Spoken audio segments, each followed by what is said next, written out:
Fala, irmãos, como vocês estão? Eu sou o Guilherme Valete e hoje nós vamos fazer um vídeo daqueles. Essa passagem, esse versículo é provavelmente o versículo mais difícil de interpretar no Novo Testamento. A partir dele surgiram mais de 40 interpretações possíveis para esse versículo, que ora parece muito fácil, ora parece muito difícil. Nesse versículo também surgiu uma doutrina, né, na Igreja dos Mormons, que é a doutrina de que um vivo, né, uma pessoa que faz parte ali da religião, ela pode se batizar em favor de uma pessoa falecida. Então, a partir desse versículo que nós vamos falar hoje, surgiu uma doutrina na teologia ou nos ensinos dos Mormons, que é o seguinte, né?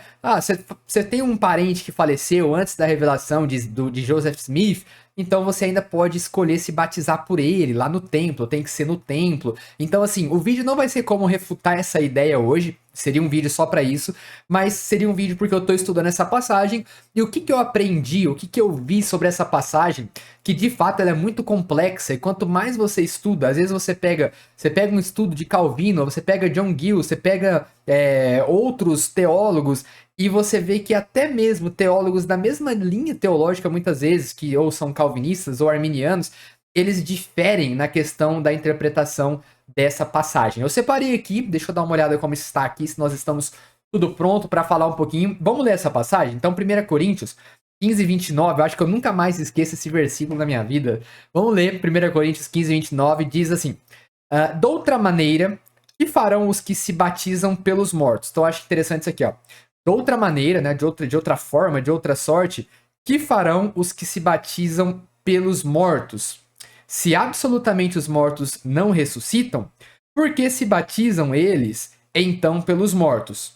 Tá? Olha só, esse contexto, capítulo 15, tá falando, Paulo tá aqui, inventar uma palavra agora, ferozmente, defendendo a doutrina da ressurreição. Então, o ponto principal do capítulo 15 de 1 Coríntios é o apóstolo Paulo defendendo que existe a ressurreição. Então, se você perceber ali na igreja do Novo Testamento, surgiram ali algumas ideias com relação à ressurreição dos mortos, à volta de Cristo, e de uma igreja para outra, Paulo teve que corrigir de uma forma diferente. Então, você vê, por exemplo, em uma carta, se dizia que Cristo já tinha ressuscitado. Aí Paulo envia uma correção dizendo, não, Cristo não ressuscitou. E ele começa a mostrar, ó, Cristo só vai ressuscitar quando primeiro vir o filho da iniquidade, quando houver o anticristo e tal.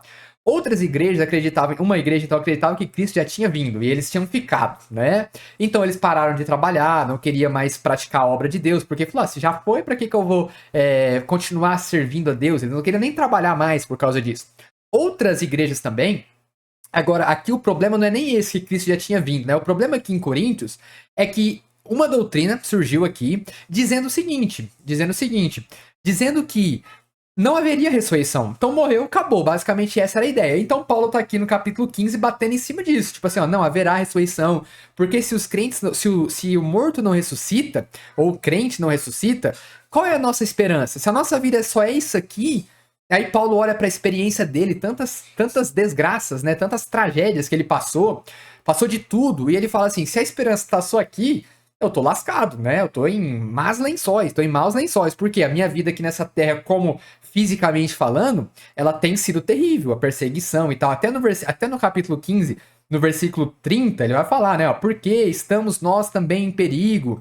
Ele vai falar aqui, ó, porque estamos nós também a toda hora em perigo. Ele começa a falar, lutei com feras, e você vai ver Paulo, a história de Paulo como cristão, ela é complexa, e ainda assim ele aprendeu a ser feliz mediante essas circunstâncias. Ele nunca reclamou por isso.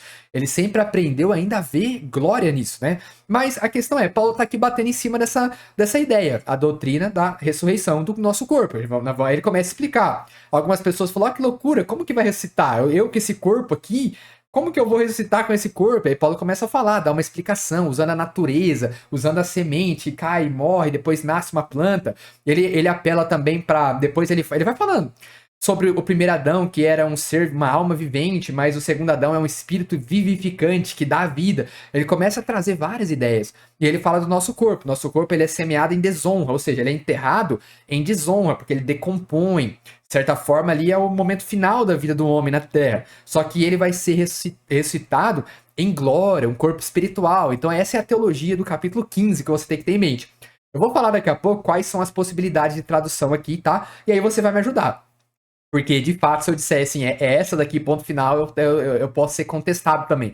Porque toda ideia aqui pode ser contraditada. Toda ideia aqui, todo mundo que fez uma interpretação dessa passagem, pode ter um ponto que você fala, não, mas isso aqui não bate com isso aqui. Então, assim, vão ser possibilidades. Essa é a passagem possivelmente mais difícil de se traduzir no Novo Testamento, ou talvez, quiçá, de toda a Bíblia, né? Vamos falar das possibilidades. Mas esse é o contexto. Paulo falando da ressurreição. Existiam em outras igrejas outros problemas também com relação à ressurreição, e Paulo estava sempre corrigindo, instruindo e ensinando. E aí, vamos fazer o seguinte, ó. Vamos, então, deixa eu separar aqui para nós falarmos, então, bem num estilo mais de conversa, né? Vamos falar aqui, então, sobre o que Paulo vai falar. Ele vai falar muito sobre as consequências de não haver ressurreição. Então Paulo está falando, se a gente não ressuscita, então nós temos um problema, porque a nossa vida aqui ela é miserável. E aí no versículo 29 ele traz essa passagem. De outra maneira, que farão os que se batizam pelos mortos, se absolutamente os mortos não ressuscitam? Porque se batizam... Pergunta. Por que se batizam eles, então, pelos mortos? Interrogação, né? Temos a interrogação, que na verdade isso pode ser que não seja uma interrogação, vai depender do tradutor, né? Essa passagem, irmãos, é complicada, né? Então vamos lá. O primeiro significado dessa passagem, vamos falar o seguinte. Você tem que lembrar que nos tempos bíblicos havia uma importância bem forte na questão do batismo. Hoje eu vejo que a questão do batismo ela é até um pouco, muitas vezes, dependendo da igreja que você vai, eles falam, não, o batismo não é nada. Dependendo da igreja que você vai ouvir dizendo que o batismo não é lá essas coisas, não é muito importante. Porque, de fato, eu, como cristão, entendo que o batismo é um símbolo e que não é uma coisa... Tem igreja que acredita que o batismo é um ato espiritual que você passou pelo batismo, você está purificado naquele momento. Então, se você pecar depois disso, se for algum pecado grave, você já não tem mais salvação para você. Tem igrejas evangélicas que acreditam assim. Eu não vou dizer qual, porque eu não tenho um papel para mostrar para você. É essa aqui. Só que tem algumas igrejas, talvez os irmãos sabem, evangélicas, se dizem evangélicas, que acreditam que o batismo é um ponto final na história. Tipo assim, batizou, tá purificado. Pecou gravemente, pecado sexual, assim, você já foi. Não tem mais 2 batismos para você, você tá perdido. Então, algumas igrejas dão muita importância pro batismo e outras até dão muito pouca importância pro batismo. Eu acredito que o batismo é um símbolo que o que acontece é no nosso interior. A regeneração é no nosso interior, o batismo ele é um símbolo do que aconteceu interiormente. É uma lavagem, mas não tá lavando algo mesmo, literalmente. Até que eu acredito também que algumas pessoas elas podem ser salvas e que não tiveram tempo para se batizar, né? Nós temos o exemplo do ladrão na cruz, e que pode acontecer de uma pessoa crer e por um acaso não ter tempo dela se batizar e ainda assim ela não perde a salvação por causa disso. E isso mostra que a salvação não é o fator final e determinante para a salvação, mas ela é um símbolo. Ah, eu penso assim, eu acredito assim. Mas o batismo no Novo Testamento era algo muito mais importante, no sentido de muito mais falado do que hoje. A importância é a mesma. A importância é a mesma. Porém, na questão de eles falavam muito mais sobre o batismo do que nós. Então eu vejo que nós estamos errados, né? Então, assim, o batismo é importante. Não tem, para mim, não tem espaço para falar, se batizar tudo bem, se não batizar, beleza. Para mim, nós temos que defender que tem que se batizar a todo momento. Essa questão de se não der tempo é uma exceção. Nunca devemos falar daquele meio menosprezando, tá bom? Então eu não tomo essa postura. Então nós temos então que ter em mente também que o batismo naquela época era algo muito importante, tá? E aí muitas pessoas naquela época, olha só, demoravam para se batizar porque eles queriam ter confirmação de que o batismo delas tinha sido válido. Outras pessoas também queriam se batizar no final da vida porque eles pensavam assim, beleza, eu creio em Cristo, mas eu vou demorar um pouco mais para se batizar porque eu vou deixar para batizar quando estiver bem morrendo, porque aí o batismo ele é purificador. Então na mente de algumas pessoas o batismo, como tinha esse poder purificador, é melhor batizar bem antes de morrer, não é? Só que eu não penso que isso seria necessário, mas também não acho que isso traria alguma condenação para essa pessoa. Mas tinha essa mentalidade então, de você esperar 2, 3 anos para se batizar até que se confirmasse que você realmente é um cristão. Outra era essa já com uma tática, né? Deixa para se batizar perto da morte, porque aí já tá, eu garanto a minha entrada, vou me encontrar no tribunal de Cristo já garantindo a minha entrada. Então tinha esses pensamentos sobre o batismo e um dia eu quero fazer um vídeo só sobre o batismo, tá? Pra gente falar sobre isso. Mas aí quais são os pontos então, que agora vai fazer mais sentido para vocês, quais são os pontos que nós temos então sobre essa passagem? Então vamos lá. Eu vou colocar para vocês a passagem aí de novo, tá? Para nós falarmos então desses pontos. O primeiro ponto, algumas pessoas pensam que os mortos aqui é o Messias. Aí vamos lá, como assim, Guilherme? Olha que loucura, né? Alguns interpretam que se batizar pelos mortos, deixa eu ver como tá certinho, aqui farão que se batizam pelos mortos, que se batizar pelos mortos, esse os mortos, ele está no plural porque é um hebraísmo. Eu fiz um vídeo aqui falando sobre isso, sobre hebraísmo. No Novo Testamento, você vai encontrar várias situações, na Bíblia mesmo, que na linguagem, na linguagem hebraica, você poderia usar um plural para se referir a uma coisa só. Eu fiz um vídeo sobre isso aqui, eu não lembro se lá naquele vídeo eu citei essa parte dos hebraísmos, tem vários hebraísmos. Mas só para lembrar vocês, se eu não citei naquele vídeo, eu vou mostrar alguns exemplos para vocês. Por exemplo, quando a Arca de Noé pousou sobre as montanhas de Ararat, ela pousou sobre a montanha de Ararat, mas era uma forma, provavelmente porque tinha mais em volta, então você dizer as montanhas de Ararat era uma forma de você dizer, então era um hebraísmo usando o plural para falar de uma montanha só. Gênesis 8:4. Também em Mateus 24:1, os discípulos viram as construções do templo, porque ele tinha muitas construções, era grande, para se referir à construção do templo. Quando você tem Mateus 26:8, quando quebra-se o unguento, né? Quando quebra-se o unguento, talvez para. Eu não lembro se essa foi para embalsamar o corpo de Jesus enquanto vivo ainda, né? Lembra daquela obra da mulher? Quando aí os discípulos falam assim, Mateus 26:8 fala assim: indignaram-se os discípulos, mas quem se indignou foi um só. Depois você tem também uma fala que fala quando os soldados se chegaram até Jesus para dar a ele vinagre, só que foi um soldado só que chegou e deu vinagre a ele. Então você tem o reino dos céus, né? Quando fala o reino dos céus. Então você tem que ter em mente que às vezes na linguagem, com a mentalidade hebraica, Novo Testamento em grego, mentalidade hebraica, você usar o plural para se referir a uma coisa só acontece. Então quando você dizia, quando nós temos essa passagem, então assim, ó, de outra maneira, aqui farão os que se batizam pelos mortos, seria fazendo uma semelhança com Romanos 6:3. O que diz Romanos 6:3? Ou não sabeis que todos quantos fomos batizados em Jesus Cristo, fomos batizados na sua morte? Então, assim, a referência do batismo tem uma referência com a morte. Então, falar Jesus como os mortos aqui seria um hebraísmo para falar o morto dos mortos, aquele que morreu, que teve a morte principal, mas não que ele está morto ainda, ele ressuscitou, ele vive. Só que, possivelmente, uma das interpretações possíveis é que quando você vê que os mortos era um hebraísmo para um morto só, tá? Isso é possível na linguagem, na mentalidade hebraica, é possível fazer, só que isso pode ser contestado porque o Novo Testamento chamar Jesus de o morto não é muito comum. Você vê o tratamento de Jesus como vivo, né? Aquele que vive. Então essa passagem é uma possibilidade. Primeira possibilidade, que os mortos aqui é a referência para o morto, que era a referência do batismo de Cristo. O batismo tem a ver com morte. Então essa pode ser uma interpretação. Só que ela não é muito aceita, mas ela é uma interpretação que alguns teólogos acreditam que significa. Então, os que se batizam pelos mortos é que se batizam em nome de Cristo, que se batizam por Cristo, simplesmente isso. É uma interpretação possível.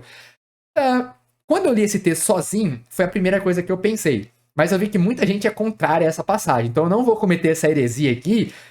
Por enquanto, eu vou falar assim, é uma possível, mas a gente precisa estudar mais ainda. Comenta aí embaixo o que você acha, porque eu também vou me aprofundar mais nessa aqui. Então, uma interpretação possível é essa, tá? De outra maneira, que farão os que se batizam pelos mortos? E os mortos se usou aqui o Messias como um hebraísmo, né? Então os mortos aqui simplesmente seriam Cristo, tá? O que morreu, o morto dos mortos, mas que também é o vivo dos vivos. Não tire isso da sua mente. Essa é a primeira possibilidade. Outra possibilidade é que quando você fala aqui, quando ele fala batizar aqui, que poderia se estar usando a palavra batizar em um outro sentido, simplesmente no sentido de lavar, de purificar. Quando você vê Atos 9, 36, 37, nós temos a história de Dorcas. E o que aconteceu com ela? Quando ela morreu, diz que, e aconteceu no 37, e aconteceu naqueles dias que enfermando ela, morreu. E tendo-a lavado, a depositaram num quarto alto. Então, outra ideia aqui, que esse batismo não se referiria ao batismo, à lavagem cerimonial que nós temos no nosso batismo, né? O batismo que você está pensando. Mas que seria simplesmente uma forma de falar purificar o corpo. Então, são as lavagens que os judeus faziam. Era muito comum os judeus terem essas lavagens. Outra coisa, essas purificações. Havia uma crença também no judaísmo que também havia possibilidade de uma pessoa viva fazer uma purificação pelo que morreu. Então, na cabeça do judeu, eu ouvi uma explicação uma vez, que nem foi sobre isso, mas uma explicação que tinha alguma prática no judaísmo, que um judeu vivo, se o outro morreu, o outro judeu, que ele poderia fazer algumas purificações em nome do que morreu. Então você tinha no judaísmo, então aqui provavelmente quando você fala aqui em Atos 9, 36, 37, que o batismo aqui, no que nós estamos falando, poderia ser simplesmente uma lavagem, porque a palavra batismo significa o quê? Ela significa imersão, né? Ela significa uma purificação, mas ela significa imersão. Se eles estiverem usando a palavra batismo aqui simplesmente no sentido de lavagem ou purificação, o que significaria? Dorcas morreu. Lavaram o corpo dela. Por que lavaram o corpo dela? Porque eles acreditam que haveria uma ressurreição, um pós-vida. Então, por isso que você trata um corpo com cuidado. Por isso que uma pessoa não morre e você já descarta a pessoa. Se esse fosse o sentido aqui, então esse é o sentido de por que você vai dar tanto cuidado ao corpo se os mortos não ressuscitam? A ideia de Paulo. Se os mortos não ressuscitam, por que você vai embalsamar o corpo? Por que pegaram o corpo de Jesus, tiraram da cruz? Por que embalsamaram o corpo? Por que passaram óleos especiais no corpo? Para que esse cuidado com o corpo se os mortos não ressuscitam? Deixa lá, entendeu? Então essa é uma segunda interpretação, que esse batismo, quando fala de outra maneira, que farão os que se batizam pelos mortos, aqui está dizendo, né, alguma interpretação possível é que está se referindo a essas pessoas, a esse cuidado que se tem por essas pessoas que morreram. Para mim essa é a menos plausível, porque aqui dá a entender que quem se batiza é a própria pessoa, que não tem nada a ver com o cara que morreu, mas é alguém que ficou vivo que está fazendo. Percebe a passagem, ó? Porque né? Que farão os que se batizam pelos mortos? Dá a entender que quem se batiza é o vivo, né? Que se batizou pelo morto ou por causa do morto. Mas dá a entender que a pessoa aqui tá viva. Então essa é uma possibilidade que nós temos aqui alguns teólogos defenderam isso, mas eu acho que é menos plausível, mas é uma das possibilidades que estão aí. Outra possibilidade também, quanto nós vemos, é que essa interpretação, vamos ver se eu vou pular alguma aqui menos importante ou não, né? Outra interpretação diz que ser batizado pelos mortos significa ser batizado como morto. Então, assim, essa aqui é um ponto interessante. Algumas pessoas vão defender que esse ser batizado pelos mortos não é ser batizado por uma pessoa que morreu, mas é ser batizado como morto, porque esse pelo, no grego, ele pode ser traduzido como em favor dos mortos, para os mortos, até uma margem para como os mortos. Então algumas pessoas diziam, não, isso aqui, Paulo, ele tá falando uma linguagem bem simples, bem clara. Paulo não tá defendendo nenhuma loucura aqui. O que Paulo tá falando é que por que você vai ser batizado como morto, sendo que você não vai ressuscitar depois? Por que você vai crer no batismo, vai se batizar, sabendo que o batismo é uma referência à morte, né? O batismo é uma referência à morte. Para que fazer isso se, como as outras pessoas que fizeram, que se batizaram, ou que já até mesmo batizaram, mas já morreram, para que você vai fazer parte desse grupo de pessoas que estão mortas agora, simbolicamente, né, para o mundo, sendo que não tem ressurreição depois? Então é uma outra possibilidade, é dizer que esse batismo pelo morto, ele é simplesmente um batismo como morto, significando, com referência à morte, com referência à nossa morte, identificando a nossa morte com a morte de Cristo. Outra possibilidade de tradução. Um pouco confusa essa aqui também, mas seria a mais simples. É tipo assim, o batizar pelos mortos não tem nada a ver com nenhuma coisa diferente. Simplesmente significam se batizar como morto. Ou seja, se reconhecer como morto. Ser identificado como morto. Ter morrido para a carne. Seria essa a ideia, uma possibilidade de tradução. Uma outra possibilidade de tradução, que alguns vão defender, eu vou deixar a última, que eu acho que é a que mais é aceita, assim, pro final. Mas uma outra possibilidade aqui é que esse ser batizado pelos mortos é tomando a palavra batismo aqui, não como o batismo que nós estamos falando, batismo de descer as águas e tal. O batismo aqui seria o batismo que é usado em Mateus 20, 22, 23, Marcos 10, 39, Lucas 12, 50. O que é usado como batismo lá? Lá a ideia de batismo é usada no sentido de sofrer os sofrimentos de Cristo. Vocês lembram lá? Vamos ler só uma. Marcos 10, 39, deixa eu ver. É a menorzinha? Lucas 12,50, ó. Importa, porém, que seja batizado com um certo batismo. E como... Ó, até um tipo de batismo aqui, né? Lucas 12,50. Importa, porém, que seja batizado com um certo batismo. E como me angustio até que venha a cumprir-se. Então, aqui o batismo que Cristo está falando é o batismo do sofrimento dele. Marcos 10:39 vai aparecer para vocês aí também. É o batismo que se refere ao sofrimento de Cristo. Podem vocês beber do cálice que eu beberei? Lembra daquele que significava os sofrimentos de Cristo? Então, a palavra batismo, algumas vezes no Novo Testamento, foi usada por Jesus para se referir não ao batismo que nós estamos falando, você crê e é batizado e tal, mas ao batismo que significa ser imerso nos sofrimentos, nas tribulações. Tem um certo sentido com o contexto, porque Paulo logo começa a falar desses sofrimentos, mas eu acho que não é a explicação melhor aqui. Então, algumas pessoas vão pensar, tá? Alguns teólogos vão defender, teólogos importantes como John Gill, por exemplo, ele defende que o batismo aqui não tem nada a ver com o batismo nas águas, nem com uma lavagem, com a purificação, mas que o batismo aqui é o batismo dos sofrimentos de Cristo. Ou seja, de outra maneira, que farão os que se batizam pelos mortos? Se absolutamente os mortos não ressuscitam, por que se batizam eles então pelos mortos? Então, no sentido de que assim, por que vocês vão sofrer por aqueles que já morreram na fé, pelos cristãos que já morreram, por Jesus que morreu, mas vive? Mas qual sentido seria você sofrer esse batismo pelos aqueles que caíram na batalha, que foram mártires, que sofreram e já partiram? Que sentido faria você viver a vida sofrendo esses sofrimentos, lutando com as feras, sendo que você vai morrer e vai tudo acabar? Então é uma outra explicação, é que esse batismo não tem nada a ver com o batismo que nós estamos falando, mas sim com um batismo do sofrimento que um cristão recebe. Uma outra ideia, essa aqui, cara, eu acho que é uma que faz um bom sentido, mas assim, tem que tomar cuidado, tá? O que eu acho que faz mais sentido é que havia uma prática, vamos falar disso aqui então. Havia uma prática nos tempos de Paulo, algumas pessoas elas argumentam que nos tempos de Paulo, na igreja de Coríntios, existia um grupo que estava fazendo o quê? Estavam se batizando por pessoas que não tinham tido tempo de se batizar. Então, algumas pessoas que estavam esperando para se batizarem, ou que morreram sem se batizar, eram crentes, mas por algum motivo não tinham se batizado ainda, e que havia uma prática naquela igreja, algumas pessoas, Tertuliano pensava assim, alguns outros homens argumentaram abundantemente que existia essa prática, conseguiram provar. Eu procurei essa prova e não achei, mas a prova estava nos argumentos deles. Então, algumas pessoas argumentavam que havia essa prática na igreja primitiva, que era o quê?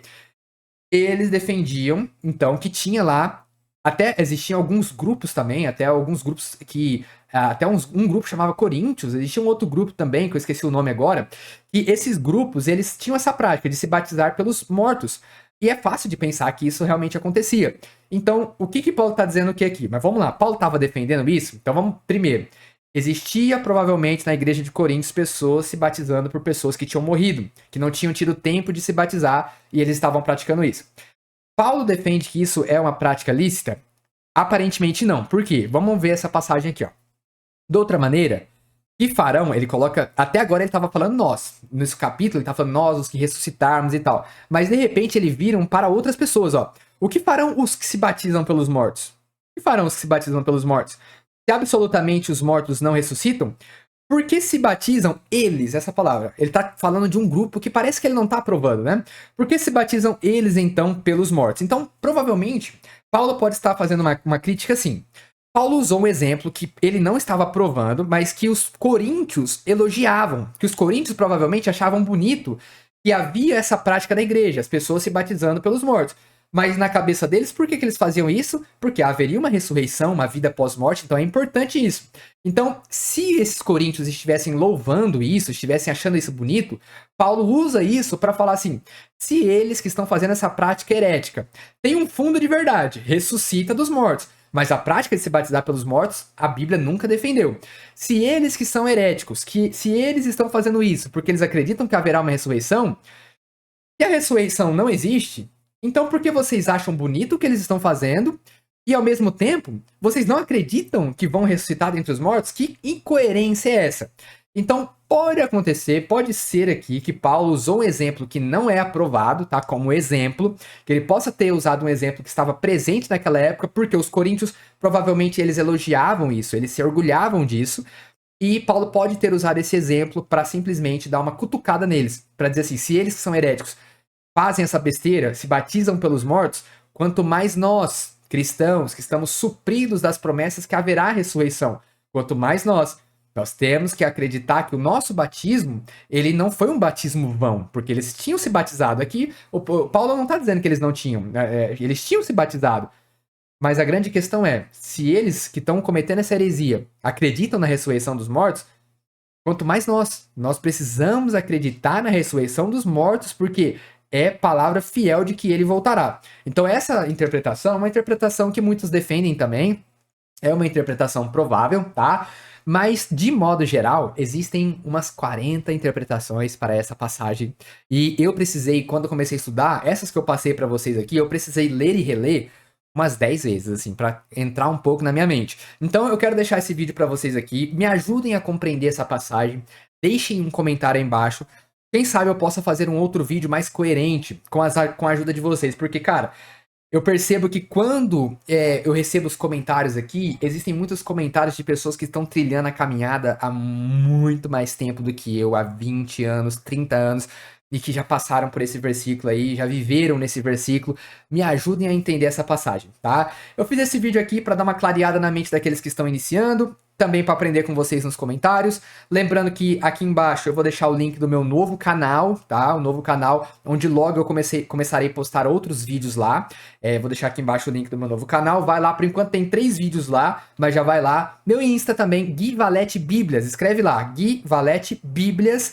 E também na comunidade eu deixei uma votação para você decidir o novo nome do canal. O nome que tá agora, Os Bereanos, é um nome provisório. E eu espero mudar esse nome para... vai tá lá, Teolobíblia, ou para Entendes o que Lês. Tá empatado, 50-50. Vai lá na minha comunidade, procure em algum lugar aí que você vai achar a votação. Beleza? Vejo vocês no próximo vídeo. Até mais.